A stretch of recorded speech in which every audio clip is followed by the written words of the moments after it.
Hey guys, this is Pat giving you the best of what's around.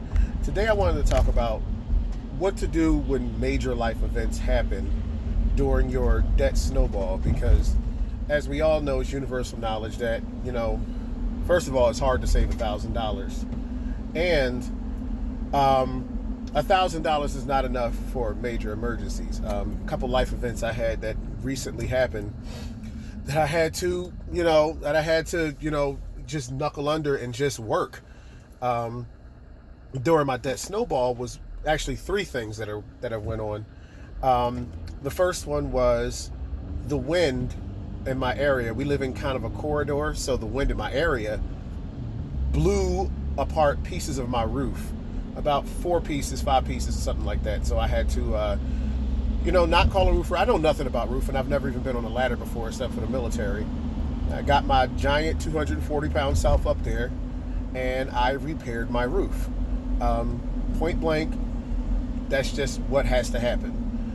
Instead of calling a contractor or a roofing company and probably getting charged about, $1,000, $1,500 to replace, a few roof slabs.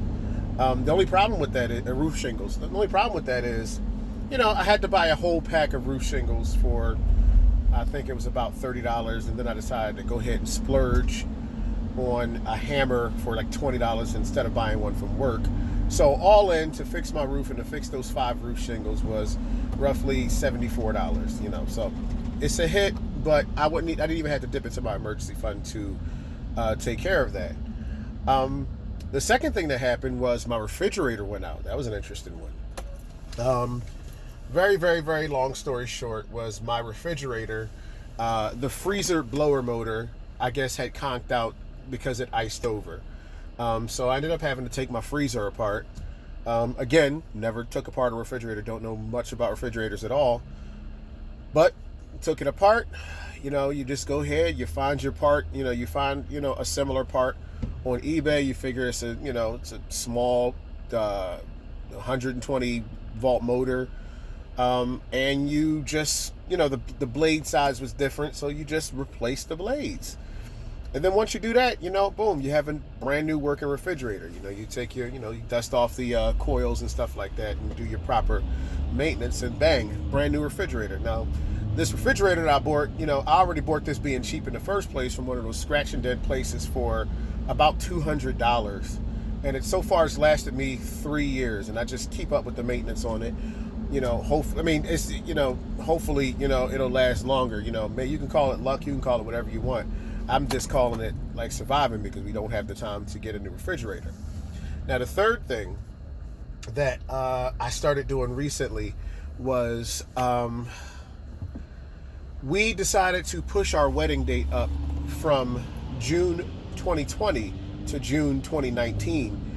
At first it was the 8th, and then it turned into the 1st, June 1st, 2019, my birthday. So this wedding is slated to cost about $4,500 all in. And the way I'm looking at it is the money that we would have been using for, throwing towards my Dodge Ram Caravan car I'm in right now,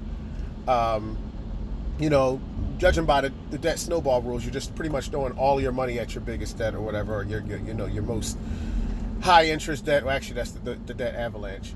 But so we're using basically only that money to pay for this wedding. So, is it hard? Yes. Are we struggling? Yes, we are. We're definitely struggling. The only thing that is our saving grace is that, like I said before, our emergency money has not been touched. And so far, I've bought, we found 1,000 ways to cut corners.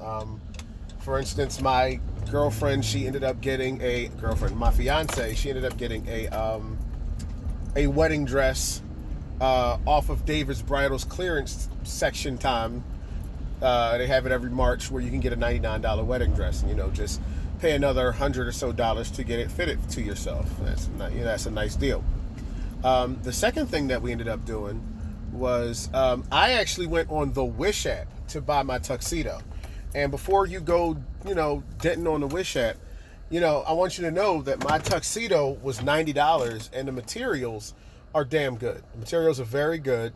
And I ended up having to get it tailored for another $60. Only problem is I have a friend, shout out to Aja Khan, shout out to uh, Off the Bone Pop-Up Cafe and her fiance Ben OC.